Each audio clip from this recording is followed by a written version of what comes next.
जय अहोई माता की जय। कार्तिक मास के कृष्ण पक्ष की अष्टमी तिथि को माताएं अपनी संतान की लंबी आयु और उज्जवल भविष्य के लिए व्रत रखती हैं। इस दिन माताएं अपनी संतान के लिए निर्जला व्रत रखती हैं और माता अहोई से प्रार्थना करती हैं कि उनकी संतान के ऊपर किसी भी तरह की समस्या ना आए और वह खुशहाल जीवन जिएं। अहोई अष्टमी के दिन विधिवत पूजा के साथ साथ इस कथा का पाठ अवश्य करना चाहिए। ऐसा करने से व्रत का फल पूर्ण मिलता है। जानिए अहोई अष्टमी की संपूर्ण व्रत कथा। श्री गणेशाय नमः। अहोई माता व्रत कथा। एक समय एक नगर में एक साहूकार रहता था। उसके साथ सात बेटे बहुएं और एक बेटी भी थी। दीपावली से कुछ दिन पहले उसकी बेटी अपनी भाभीियों संग घर की लिपाई के लिए जंगल से साफ मिट्टी लेने गई। जंगल में मिट्टी निकालते वक्त खुरपी से एक स्याहू का बच्चा मर गया। इस घटना से दुखी होकर स्याहू की माता ने साहूकार की बेटी को कभी भी मां ना बनने का शाप दे दिया। उस शाप के प्रभाव से साहूकार की बेटी का कोख बंध गया। इस शाप से साहूकार की बेटी दुखी हो गई और उसने अपनी भाभीियों से कहा कि उनमें से कोई भी एक भाभी अपनी कोख बांध ले। ननद की बात सुनकर सबसे छोटी भाभी तैयार हो गई। उस शाप के दुष्प्रभाव से उसकी संतान केवल 7 दिन ही जिंदा रहती थी। जब भी वह कोई बच्चे को जन्म देती तो वह 7 दिन में ही मृत्यु को प्राप्त हो जाता था। वह परेशान होकर एक पंडित से मिली और उपाय पूछा। जब पंडित ने उन्हें सलाह दी कि सुरही गाय की सेवा करें, पंडित की सलाह मानकर उसने सुरही गाय की सेवा करनी शुरू की। उसकी सेवा से प्रसन्न गाय उसे एक दिन स्याहू की माता के पास ले जाती है। रास्ते में गरुड़ पक्षी के बच्चे को सांप मारने वाला होता है, लेकिन साहूकार की छोटी बहू सांप को मारकर गरुड़ पक्षी के बच्चे को जीवन दान देती है। तब तक उस गरुड़ पक्षी की मां आ जाती है। वह पूरी घटना सुनने के बाद उससे प्रभावित होती है और उसे स्याहू की माता के पास ले जाती है। स्याहू की माता जब साहूकार की छोटी बहू की परोपकार और सेवा भाव की बातें सुनती है तो प्रसन्न हो जाती है। फिर उसे 7 संतान की माता होने का आशीर्वाद देती है।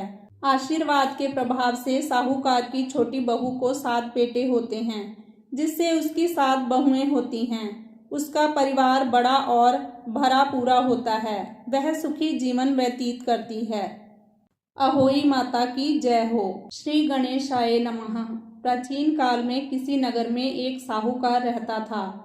उसके 7 लड़के थे। दीपावली से पहले साहूकार की स्त्री घर की लीपा पोती हेतु मिट्टी लेने खदान में गई और कुदाल से मिट्टी खोदने लगी। दैवयोग से उसी जगह एक सेंह की मान थी। सहसा उस स्त्री के हाथ से कुदाल बच्चे को लग गई, जिससे सेह का बच्चा तत्काल मर गया। अपने हाथ से हुई हत्या को लेकर साहूकार की पत्नी को बहुत दुख हुआ, परंतु अब क्या हो सकता था। वह शोकाकुल पश्चाताप करती हुई अपने घर लौट आई। कुछ दिनों बाद उसके बेटे का निधन हो गया। फिर अकस्मात दूसरा, तीसरा और इस प्रकार वर्ष भर में उसके सभी बेटे मारे गए। महिला अत्यंत व्यथित रहने लगी। एक दिन उसने अपने आस पड़ोस की महिलाओं को विलाप करते हुए बताया कि उसने जानबूझकर कभी कोई पाप नहीं किया है। हाँ, एक बार खदान में मिट्टी खोदते हुए अनजाने में उसके हाथों एक सेह के बच्चे की हत्या अवश्य हुई और तत्पश्चात उसके बेटों की मृत्यु हो गई है। यह सुनकर पास पड़ोस की वृद्ध औरतों ने साहूकार की पत्नी को दिलासा देते हुए कहा कि यह बात बताकर तुमने जो पश्चाताप किया है उससे तुम्हारा आधा पाप नष्ट हो गया है। तुम उसी अष्टमी को भगवती माता की शरण लेकर सेह और सेह के बच्चों का चित्र बनाकर उसकी आराधना करो और क्षमा याचना करो। ईश्वर की कृपा से तुम्हारा पाप धुल जाएगा। साहूकार की पत्नी ने वृद्ध महिलाओं की बात मानकर कार्तिक मास की कृष्ण पक्ष की अष्टमी को उपवास व पूजा याचना की। वह हर वर्ष नियमित रूप से ऐसा करने लगी। तत्पश्चात उसे 7 पुत्र रत्नों की प्राप्ति हुई। तभी से अहोई व्रत की परंपरा प्रचलित हो गई। जय अहोई माता की जय। जय अहोई माता मैया, जय अहोई माता।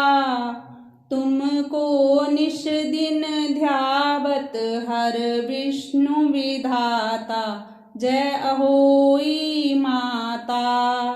ब्रह्माणी रुद्राणी कमला तू ही है जग माता, सूर्य चंद्रमा ध्यावत नारद ऋषि गाता, जय अहोई माता। माता रूप निरंजन सुख संपत्ति दाता, जो कोई तुमको ध्यावत नित मंगल पाता, जय अहोई माता। तू ही पाताल बसंती, तू ही है शुभ दाता, कर्म प्रभाव प्रकाशक जग निधि से त्राता, जय अहोई माता। जिस घर थारो वासा, वाही में गुण आता, कर न सके सोई कर ले मन नहीं धड़काता, जय अहोई माता। तुम बिन सुख न होवे न कोई पुत्र पाता, खान पान का वैभव तुम बिन नहीं आता, जय अहोई माता।